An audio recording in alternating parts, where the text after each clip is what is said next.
نماز پڑھنا تو انہیں آتا مگر بچایا کیسے جائے، اس کے لیے کفر کے تابوت پر آخری کیل ٹھوک کر امام احمد رضا خان فاضل بریلوی نے ہمیں سمجھا۔ کشمیر سے کنیا کماری تک اور بنگال کی کھاڑی سے لے کے کابل کی پہاڑی تک پھیلا دیا۔ دنیا پکار اٹھی کہ بریلی میں اعلیٰ حضرت کا قلم چل رہا تھا اور پورے بھارت میں محدث اعظم کا قدم چل رہا تھا۔ اچھا اتنا تو آپ لوگ جانتے ہیں نا کہ نماز قائم کرنا اور نماز پڑھنے میں کچھ فرق ہے؟ نہیں جانتے؟ اللہ اکبر۔ چلیے خیر تھوڑا سا میں بتا دیتا ہوں۔ ایک ہوتا ہے پڑھنا، ایک ہوتا ہے قائم کرنا۔ حالانکہ اصلاح معاشرہ کا جلسہ کل ہے تو سوچا تھا سب نماز وہاں رہے گا، لیکن چلیے ایک ڈوز یہاں بھی دے کے جا رہا ہوں۔ کل کہاں پہ ہے پروگرام؟ کھوجبل میں کھوج کے بتاؤں گا انشاءاللہ۔ آئیے کھوج وہاں رکھیے، بل یہاں دیجیے پوری توجہ کے ساتھ۔ قائم کرنے کا مطلب ہوتا ہے استھاپت کرنا، اور آسان کر دوں تو اسٹیبلش کرنا۔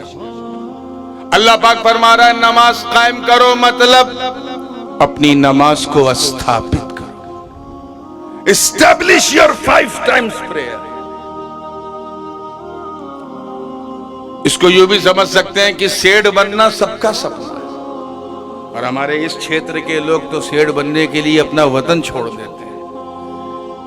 کہیں کبھی ویزا لگے بس انڈیا نہ ہو، باہر ہو۔ خیر ہجرت میں برکت ہے، چلے جاتے ہیں، کیوں؟ تاکہ سیٹ بنے۔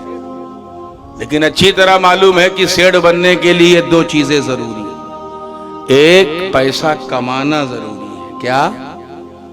اور دوسرا کمائے ہوئے مال کو بچانا ضروری ہے۔ کما رہے ہو بچانا نہیں آتا، کبھی سیٹ نہیں بن پاؤ۔ 1 لاکھ روپیہ روز کماؤ اور 2 لاکھ روپیہ روز اڑاؤ، کبھی سیٹ بن پاؤ گے؟ چاہے جتنے بڑے اسکول کے ٹیچر رہو، کچھ ہی دن میں پھٹیچر ہو جاؤ گے، کیونکہ آوک سے زیادہ جاوک ہے۔ ایک صاحب پیسہ کما کے تجوری میں ڈال رہے تھے، گھر کے چور کی نظر پڑی۔ اچھا یہاں تعویذ ٹانگتا ہے، یہاں چابی ٹانگتا ہے، ٹھیک ہے تو اپنا کام کر، میں اپنا کام کرتا ہوں۔ وہ ڈالتا رہا، یہ نکالتا رہا، وہ ڈالتا رہا، یہ نکالتا رہا، اور جب سال بھر کے بعد تجوری کھولی تو اٹیک آ گیا، کچھ تھا ہی نہیں۔ پرابلم کیا تھا سیٹھ جی کا؟ کمانا آتا تھا لیکن بچانا، زور سے بولو، نہیں آتا تھا۔ اور اب تو میاں بچانا بھی خطرے سے خالی ہے، پتہ نہیں کب کون پاگل نوٹ بندی کر دے۔ تو بچاؤ بھی تو کہیں اور بچاؤ، گھر میں نہ بچاؤ۔ مسکرا کے جب فریش ہوئے تو ذہن کو وہیں لائیے۔ ایسے ہی نماز قائم کرنا۔ So if you want to establish your 5 times prayer, then you have to do 2 most important things. First, to read your namaz, and second, to protect your namaz. نماز کا پڑھنا ضروری ہے، اور دوسری چیز پڑھی ہوئی نماز کو بچانا ضروری ہے۔ پڑھنا تو اتنا آسان، one of the most easiest worship، اتنی آسان عبادت کہ نہ کوئی پریشانی نہ کوئی حیرانی، اللہ کی مہربانی، صرف 1 لوٹا پانی۔ یہ میں کوئی شاعری نہیں کر رہا ہوں، 1 لوٹا، 1 چمبو پانی جو ہے انف ہے۔ اور اب تو جب سے چمبوؤں نے چمبو چھوڑا، ہم نے بھی چمبو پہ بھروسہ چھوڑا۔ اب تو مسجد میں ٹوٹی ہے چھر چھر پانی۔ کتنی ہے آسانی، پھر بھی ہم نماز نہیں پڑھ پا رہے۔ اتنی آسان عبادت، حد سے زیادہ آسان عبادت۔ سکون کے ساتھ نیت باندھ کے کھڑے ہو کے پڑھ لو، 1 پیسے کا خرچ نہیں۔ زکوٰۃ تو پورا ٹیکس ہے، اس میں تو اچھا خاصا خرچ ہے۔ حج میں بھی پیسہ بہت لگ جاتا ہے، پوری عمر کی کمائی نکل جاتی ہے۔ روزے میں بھی خرچہ ہے، یہ بھجیے کا خرچہ، یہ ڈھوکلے کا خرچہ، یہ کھمن کا خرچہ، یہ پکوڑی کا خرچہ، یہ بسکٹ کا، یہ کباب کا۔ لیکن نماز ایسی عبادت ہے کہ بندہ ہو وہ بھی پڑھے، بندہ نواز ہو وہ بھی پڑھے۔ غریب بھی پڑھے، غریب نواز بھی پڑھے، مرید بھی پڑھے، مراد بھی پڑھے، خادم بھی پڑھے، مخدوم بھی پڑھے، امیر بھی پڑھے، فقیر بھی پڑھے، ایک پیسہ خرچ نہیں، ایک ہی صف میں کھڑے ہو گئے محمود و ایاز، نہ کوئی بندہ رہا اور نہ کوئی بندہ نواز۔ اتنی آسان عبادت، اب اس سے بڑی مثال تو مولانا میں دے ہی نہیں سکتا کہ حضور کا جو سب سے خطرناک چھپا ہوا the most hidden enemy of holy prophet، جو ہپوکریسیوں کا سردار تھا، رأس المنافقین عبداللہ ابن ابی، اسے بھی نماز پڑھنا آتا تھا۔ فجر وہ پڑھتا تھا، ظہر وہ پڑھتا تھا، عصر مغرب عشاء وہ پڑھتا تھا، اور اگر کوئی دیکھ رہا ہو تو دکھانے کے لیے تہجد بھی پڑھتا تھا۔ اتنا بڑا مکار تھا اور سرکار کا کھلا دشمن، ایک دم اوپن انیمی، پڑھنا آتا تھا۔ مگر میرے دوستو نماز کو بچایا کیسے جائے؟ بچایا کیسے جائے؟ اس کے لیے میرے آقا نے بدر و احد، خیبر و خندق میں تلوار ہلا کر کے ہمیں سمجھایا۔ نماز پڑھنا تو اتنا آسان کہ منکرین زکوٰۃ کو بھی آتا تھا، مگر نماز کو بچایا کیسے جائے؟ صدیق اکبر کے کردار نے ہمیں سمجھایا۔ نماز پڑھنا تو اتنا آسان کہ سبائیوں اور بلوائیوں کو بھی آتا تھا، مگر نماز کو بچایا کیسے جائے؟ فاروق اعظم اور عثمان ذی النورین کے بہتے ہوئے لہو نے ہمیں سمجھایا۔ نماز پڑھنا تو خارجیوں کو بھی آتا تھا، مگر نماز کو بچایا کیسے جائے؟ مولا علی کی شہادت نے ہمیں سمجھایا، ارے نماز پڑھنا تو اتنا آسان کہ یزیدیوں کو بھی آتا تھا، مگر نماز کو بچایا کیسے جائے؟ اپنے جیون کی آخری نماز پڑھتے ہوئے سیدہ کے لال امام حسین نے ہمیں سمجھایا۔ اتنی آسان بات یزیدیوں کو بھی پڑھنا ہوتا تھا۔ میں یہاں یہ بات عرض کرتا چلوں پھر آگے بڑھوں، ایسا نہیں کہ یزیدی نمازی نہیں تھے، وہ نمازی تھے، یہ اور بات ہے کہ وہ دین کے غازی نہیں تھے، پڑھنا آتا تھا۔ اب اگر ان کی طرح کوئی کہے کہ نماز پڑھو کیونکہ نمازی کے ساتھ اللہ ہے، اللہ ہے، تو پھر ان سے پوچھنا کہ میاں بتاؤ، اگر ہر نمازی کے ساتھ اللہ ہے تو پھر کربلا میں اللہ کس کے ساتھ؟ توجہ چاہوں گا، اللہ کرے سمجھ میں آ جائے۔ کربلا میں اللہ کس کے ساتھ؟ اگر تم کہو نماز پڑھنے والوں کے ساتھ تو وہ دونوں طرف، روزہ رکھنے والوں کے ساتھ تو وہ دونوں طرف، رکوع کرنے والوں کے ساتھ تو وہ دونوں طرف، سجدے والوں کے ساتھ اللہ ہے تو وہ دونوں طرف، ادھر بھی اذان ادھر بھی اذان، ادھر بھی صلاۃ ادھر بھی صلاۃ، ادھر بھی ذکر ادھر بھی ذکر، کھاتے پیتے یزیدی بھی سجدہ کر رہے ہیں، بھوکے پیاسے حسینی بھی سجدہ کر رہے ہیں، اللہ کس کے ساتھ؟ تو اس کا جواب میں کیا دوں گا، تم کیا دو گے؟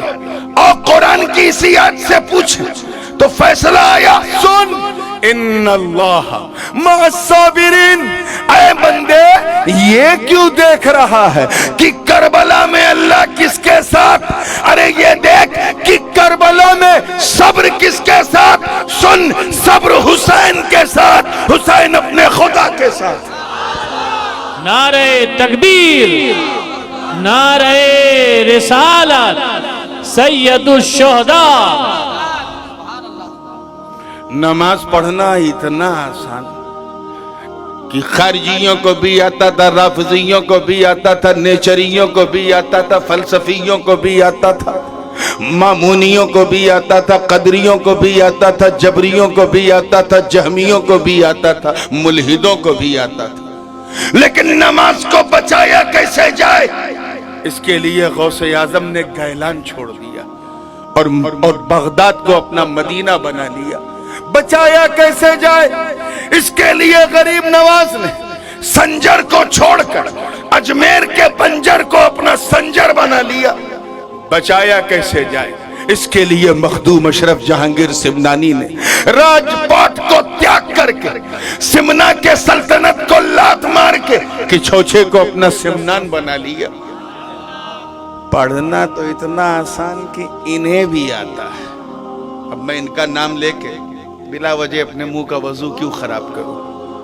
نماز کے لیے یہ لوگ شہر شہر نگر نگر گلی گلی گاؤں گاؤں جا کے کاؤں کاؤں کریں گے. اور جب پوچھو ملا جی کنٹھاریا سے آ رہے ہیں؟ ہاں ہاں پڑھنا آتا ہے؟ جی ہاں آتا ہے. بچایا کیسے؟ ابا نے بچانا کہاں سکھایا؟ گرو جی نے بچانا سکھایا اور تب نہ بچایا. ابلیس کو بھی تو پڑھنا آتا تھا، بچانے میں اٹکا ہوا. 6 کروڑ برس تک اللہ کی عبادت کیا، پڑھنے کا نام آیا تو 6 کروڑ برس تک اللہ کی عبادت. ایسا پکا موحد تھا.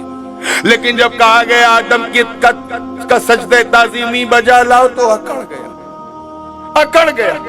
انا خیر منہ، آئی ایم بیٹر دین آدم. اے اللہ تو نے آدم کو مٹی سے بنایا، مجھے آگ سے بنایا، میں نے 6 کروڑ برس تیری عبادت کی. آئی ایم بیٹر دین آدم، میں آدم سے زیادہ مہان ہوں. صرف اتنا کہا تھا میرے دوستوں. اس کی ساری نماز اس کے منہ پہ مار دی گئی. آواز آئی فخرج فإنک رجیم وإن علیک اللعنۃ الی یوم الدین.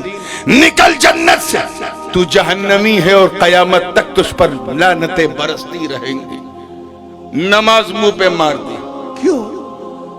نبی کی توہین کی وجہ سے. جھکنے سے اس نے انکار کیا، منہ پہ مار دی گئی. یہ بھی نبی کی توہین کرتے ہیں. ذرا دیکھ، نبی کی توہین کرنے والا اگر جنت میں رہتا اللہ نکال کے باہر کر دیتا. ارے ان سے پوچھو، یہ تو پہلے سے باہر ہیں، اندر جائیں گے کیسے؟ نبی کی تعظیم سے اسے بھی انکار، انہیں بھی انکار. یعنی جہاں اس کا اقرار تھا وہاں ان کا بھی اقرار ہے، جہاں اس کا انکار وہاں ان کا بھی انکار. تو جو اس کا ریزلٹ وہ ان کا بھی ریزلٹ. تو اس لیے ڈینجر زون میں مت جاؤ. یہ ابلیسی توحید ہمیں بالکل پسند نہیں ہے، مردود ہے. وہ انسان موحد ہے ہی نہیں جو لا الہ الا اللہ کے ساتھ محمد رسول اللہ نہ کہے. توجہ چاہوں، زندگی کے ساتھ دیکھیے گا. پڑھنا اتنا آسان کینے آتا، مگر میرے دوستوں نماز کو بچایا کیسے جائے؟ دیکھیے گا بچایا کیسے جائے. اس کے لیے امام فضل حق خیر آبادی چشتی رحمت اللہ علیہ نے ہاتھوں میں ہتھکڑیاں، پاؤں میں بیڑیاں پہن پہن کے ہمیں بتایا نماز کو بچایا کیسے جائے. اس کے لیے مفتی ہند حضرت قاضی صدر الدین آزردہ نے دہلی کی جامع مسجد کے ممبر پہ کھڑے ہو کے قتل کا فتویٰ دے کے ہمیں سمجھایا نماز کو بچایا کیسے جائے. اس کے لیے امام عبد القادر بدایونی نے شاہ اسماعیل دہلوی کی تکفیر کر کے ہمیں سمجھایا. پڑھنا تو انہیں آتا تھا مگر نماز کو بچایا کیسے جائے. اس کے لیے حضرت غلام دستگیر قصوری نے آج سے تقریباً 150 سال پہلے پاکستان بہاولپور میں پہلا دیوبندیوں سے مناظرہ کر کے ہمیں سمجھایا نماز کو بچایا کیسے جائے. اس کے لیے عبدالسمیع رائے پوری چشتی رحمت اللہ علیہ نے انوار ساتحہ در ثبوت میلاد و فاتحہ لکھ کے ہمیں سمجھایا. ارے نماز پڑھنا تو انہیں آتا تھا مگر بچایا کیسے جائے. اس کے لیے کفر کے تابوت پر آخری کیل ٹھوک کر امام احمد رضا خان فاضل بریلوی نے ہمیں سمجھایا. فکر امام احمد رضا بریلی کی 4 دیواری میں گونج رہی.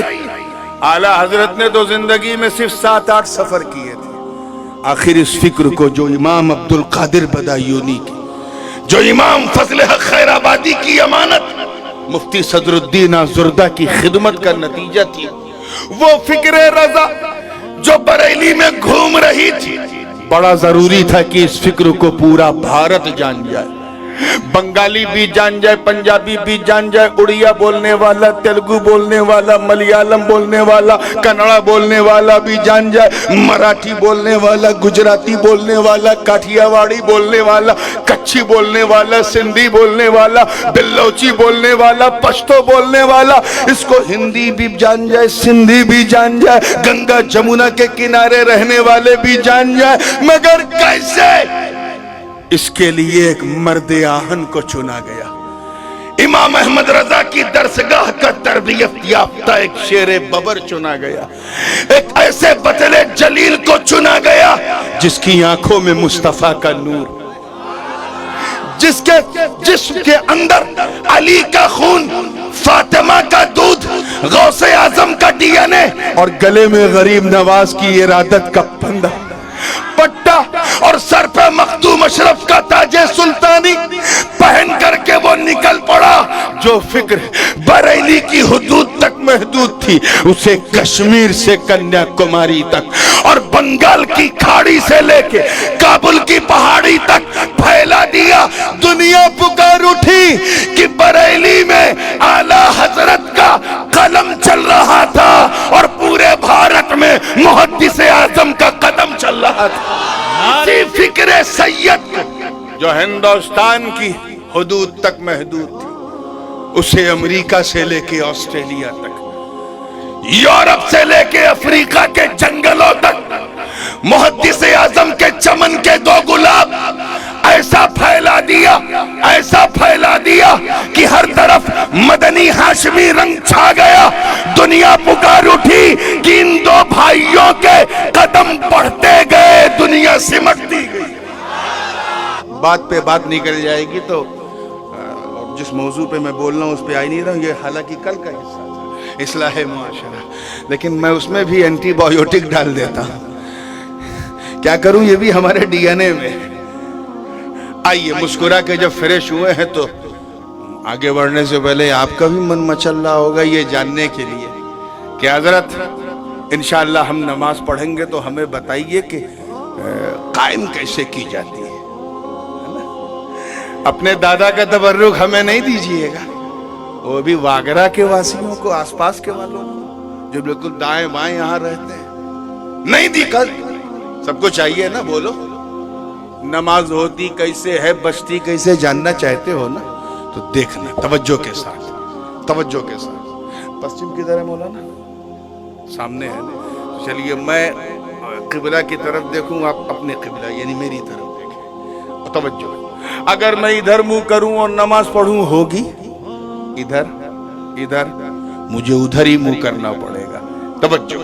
تو جب چہرہ کعبۃ اللہ کی طرف ہو تب نماز ہوتی ہے، اور دل رسول اللہ کی طرف ہو تب نماز بچتی ہے۔ اپنے چہرے کو کعبے کی طرف کرو، دل کو کعبے کی طرف کرو، انشاءاللہ نماز ہوتی بھی رہے گی، بچتی بھی رہے گی، اور جب بچے گی اور ہوگی تو انشاءاللہ قائم ہو جائے گی، اور جب قائم ہو جائے گی تو تو ان مومنین میں شامل ہو جائے گا جن کے لیے رب نے فرمایا کہ یہ تمہارے ولی ہیں، یہ تمہارے ولی ہیں جو نماز قائم کرتے ہیں، پڑھتے نہیں ہیں، قائم کرتے ہیں، زکوٰۃ ادا کرتے ہیں اور رب کی بارگاہ میں جھکے رہے۔